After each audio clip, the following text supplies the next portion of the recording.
The Beaver Lake, French, Lac aux Castors, is an artificial basin fitted in 1938 on a former swamp located on the Mont Royal, in Montreal, Quebec, Canada.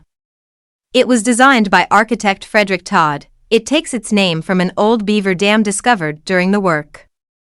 About 200 meters, 660 feet, by 150 meters, 490 feet, Beaver Lake is shaped like a four-leafed clover.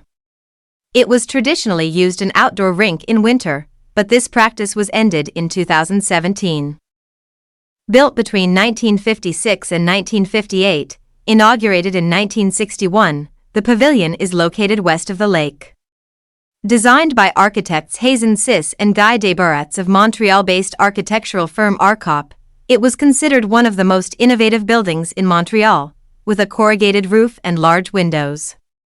It was renovated in 2005 to 2007. The Pavilion houses a restaurant named the Pavilion.